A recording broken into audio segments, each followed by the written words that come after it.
Hello guys, welcome back to new reaction video में आपका स्वागत है। आज देखने वाले जो दिल्ली में ब्लास्ट हुआ था वो पाकिस्तान के एक पॉलिटिशियन ने जो अपने क्लेम किया है कि मैंने करवाया है क्या नहीं। ये एक प्रशंसक का वीडियो है। स्टार्ट करते हैं। इनका याद है, भले कुछ भी करो, ठीक है। वीडियो स्टार्ट करते हैं। जय हिंद। नमस्कार, वेलकम टू करियर 247। मैं हूं प्रशांत धवन और इस वीडियो में हम बात करने वाले हैं बहुत ही इंपॉर्टेंट टॉपिक के बारे में। दिल्ली ब्लास्ट जो रिसेंटली हुआ था लाल किले के सामने, इससे रिलेटेड पाकिस्तान के एक लीडर ने कमेंट करी है और ये साफ साफ इस कमेंट में एक्सेप्ट करते हुए दिख रहे हैं कि पाकिस्तान ने ये बॉम्ब ब्लास्ट करवाया था। यहाँ पे आप देख पाओगे Pak politicians we will hit you days after Red Fort blast. और ये स्टेटमेंट दी किसने है, यहाँ पे आप देख पाओगे ये जो आदमी है इसका नाम है चौधरी अनवर उल हक। पाकिस्तान जैसे आप लोग जानते हैं पीओके का रीजन कब्जा कर बैठा है, पाकिस्तान ऑक्यूपाइड कश्मीर, और पाकिस्तान ने उस रीजन का एक ऐसी आप कह लीजिए पपेट सा प्राइम मिनिस्टर बना रखा है। एक आदमी है, उसको ये कुछ साल के लिए वहाँ पे बिठा लेते हैं, कहते हैं कि जी ये प्राइम मिनिस्टर है वहाँ का। तो अनवर उल हक लंबे समय तक पाकिस्तान ऑक्यूपाइड कश्मीर में इन लोगों का सो कॉल्ड प्राइम मिनिस्टर था। अभी रिसेंटली 17 नवंबर 2025 को ही इसका टेन्योर खत्म हुआ है और उसी टाइम बताया जा रहा है कि इसने ये कमेंट करी है जो वीडियो के रूप में आज के समय सोशल मीडिया में वायरल हो चुकी है, जहां पर ये एडमिट कर रहा है कि हमने इंडिया को हिट किया है from Red Fort to Kashmir. Now जो कश्मीर के जंगलों की बात हो रही है, ये ऑब्वियसली जो कश्मीर के टूरिस्ट पे अटैक हुआ था आज से कुछ महीने पहले, उसकी बात चल रही है। और इस स्टेटमेंट को हम लाइटली नहीं ले सकते, क्योंकि जो ये आदमी स्टेटमेंट दे रहा है ना, ये पाकिस्तान की मिलिट्री, पाकिस्तान की जो ये हाइब्रिड रजीम जो भी आप कह लीजिए, इसका एक बहुत ही इंपॉर्टेंट पुर्जा है। ये जो पपेट पीएम वगैरह बनाना होता है इनको कब्जाए हुए रीजन का, ये किसी रैंडम आदमी को नहीं बनाते, एक ऐसे आदमी को बनाते हैं जो बहुत लॉयल होता है to the establishment. Now Anwar ul Haq की जो वीडियो आज के समय वायरल हो चुकी है, ये मैं आपको दिखाना चाहता हूँ। तो कजिया कश्मीर के हवाले से भी मालिक ने मेरे पे कर्म किया। जो स्टेटस को मुझे मिला मैंने उसमें कोई कमी नहीं आने दी। इतना जरूर किया कि नरेंद्र मोदी को भी ललकारा, उसकी पूरी हुकूमत को भी ललकारा, उसकी कीमत भी दी, बोल के ये बात कही कि ये फितना खारिज नहीं है, फितना हिंदुस्तान है। इस खाकसार के पहले जुमले पर ये जुमले तब्दील हुए और रिकॉर्ड ने ये बात सुनी, तारीख ने, कि मैंने ये कहा कश्मीर हाउस में बैठ के कि अगर नहीं बाज आओगे बलूचिस्तान को ब्लीड करने से तो लाल किले से लेकर कश्मीर के जंगलों तक तुम्हें घुस के मारेंगे। और अल्लाह के फजल करम से इस गुनाहगार के लफ्जों की अल्लाह पाक ने हुर्मत रखी। चंद दिनों बाद हमारी मुसल्लह अफवाज ने, हमारे शाहीनों ने अंदर घुस के मारा और ऐसा मारा आज तक त्यारों की गिनती पूरी नहीं हुई।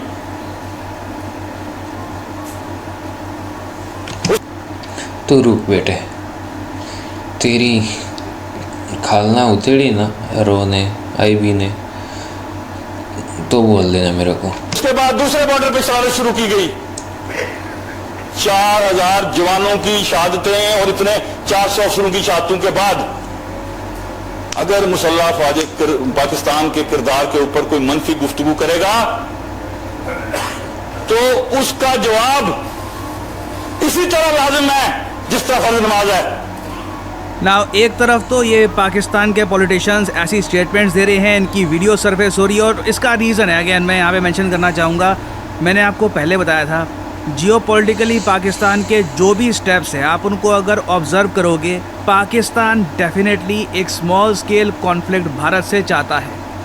इंटरेस्टिंग बात देखिए, एक तरफ तो ये चौधरी की है यहाँ पर ये कमेंट आई, दूसरी तरफ पाकिस्तान के जो सिटिंग डिफेंस मिनिस्टर है ख्वाजा आसिफ, इन्होंने एक और स्टेटमेंट दी। इन्होंने ये कहा है कि पाकिस्तान मस्ट स्टे अलर्ट, कभी भी एक ऑल आउट वॉर हो सकती है विद इंडिया। यहाँ पे आप देख पाओगे, we are neither ignoring India nor trusting it under any circumstances, based on my analysis I can not rule out an all-out war or any hostile strategy from India, including border incursions or attacks.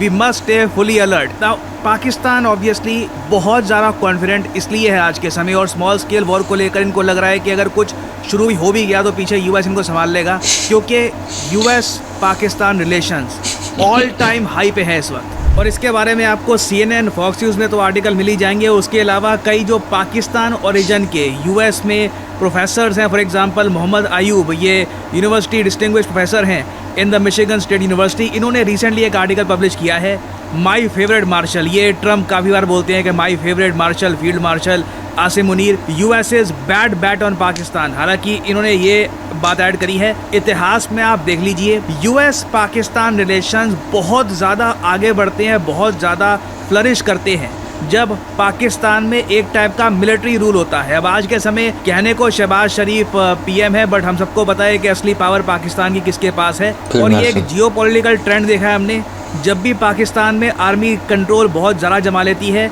US के साथ इनके relations अच्छे हो जाते हैं और फिर Pakistan eventually India के अगेंस्ट कारगिल युद्ध या फिर किसी और टाइप की कॉन्फ्लिक्ट, ये कोशिश ज़रूर करते हैं कि इंडिया की कुछ टेरिटरी गेन करे या फिर इंडिया को स्मॉल स्केल कॉन्फ्लिक्ट में उलझाएं। और इंटरेस्टिंगली मैं रिसेंटली एक रिपोर्ट पढ़ रहा था, US की सरकार ने ये रिपोर्ट रिलीज़ करी है, the report to Congress of the US China economic and security review commission. इसमें ऑपरेशन सिंदूर के बारे में भी एक्सटेंसिवली लिखा हुआ है। आप देखोगे इंडिया में इस पर बहुत सारे आर्टिकल्स पब्लिश हुए हैं इस रिपोर्ट के बेसिस पर कि ऑपरेशन सिंदूर के टाइम में चाइना ने फेक इमेज कैंपेन चलाया था अगेंस्ट राफेल। चाइना ने अपनी तरफ से पूरी कोशिश करी कि सोशल मीडिया पे ये बहुत सारी AI जनरेटेड इमेजेस फैला दें जहाँ पर दिखे कि जी राफेल गिरा हुआ है या फिर राफेल का कुछ डिब्री इनको कहीं पे मिल गया है वगैरह।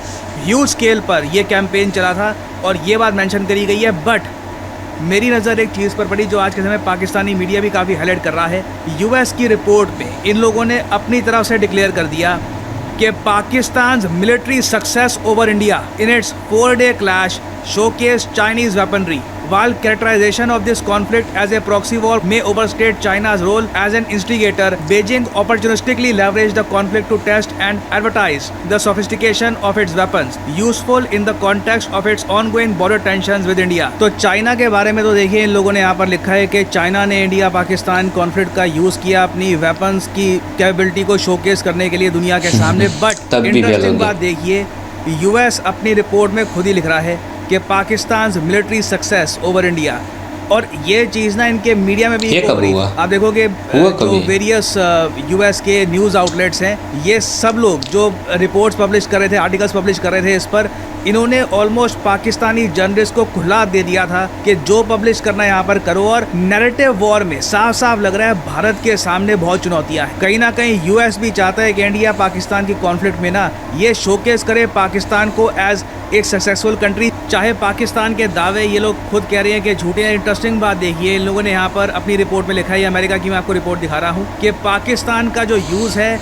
Of Chinese weapons to down French Rafale fighter jets used by India also became a particular selling point for Chinese embassy defence sales. यहाँ पे आगे कहते हैं, even though despite the fact that only 3 jets flown by India's military reportedly downed and all may not have been Rafales.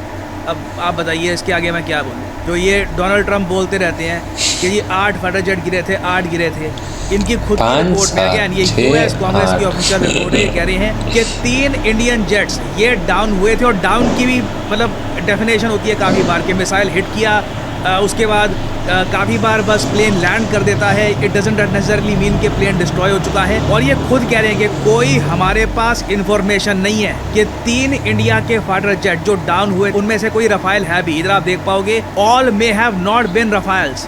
इस type का disinformation campaign India के against चलाया गया था। और आगे आप देख पाओगे, according to French intelligence, China initiated a disinformation campaign to hinder the sale of French Rafales in favour of its own J-35। और एक पूरा फेक सोशल मीडिया कैंपेन चलाया गया, AI इमेजेस लाई गई, वीडियो गेम इमेजेस का use किया गया ताकि फ्रांस और इंडोनेशिया की जो डील होनी थी राफेल फाइटर जेट्स की, ये रोकी जा सके। सो अनफॉर्चुनेट बात है कि ऑफिशियली तो यहाँ पर ये कहते हैं कि इंडिया के 3 जो फाइटर जेट्स हैं परहैप्स ये डाउन हुए हैं, इनमें से कोई राफेल थे भी या नहीं कोई इसकी कंफर्मेशन नहीं है।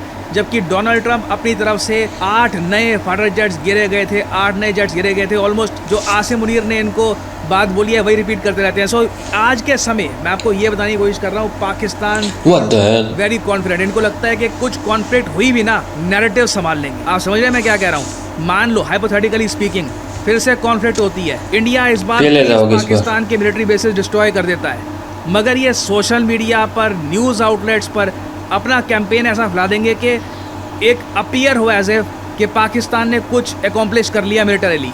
तो इवन दो मैं यहाँ पर ये बोलूँगा पाकिस्तान की जो ये स्टेटमेंट्स है बहुत ज़्यादा प्रोवोकेटिव है। एज एन इंडियन ये सब चीज़ें देखकर मन करता है कि सीधा वापस हम लोग कार्रवाई करें, ऑपरेशन सिंदूर फिर से रीस्टार्ट हो, but it can be a trap as well. हमें अपना टाइम लेना होगा यहाँ पर, जियोपॉलिटिकल इक्वेशन को ध्यान में रखिए।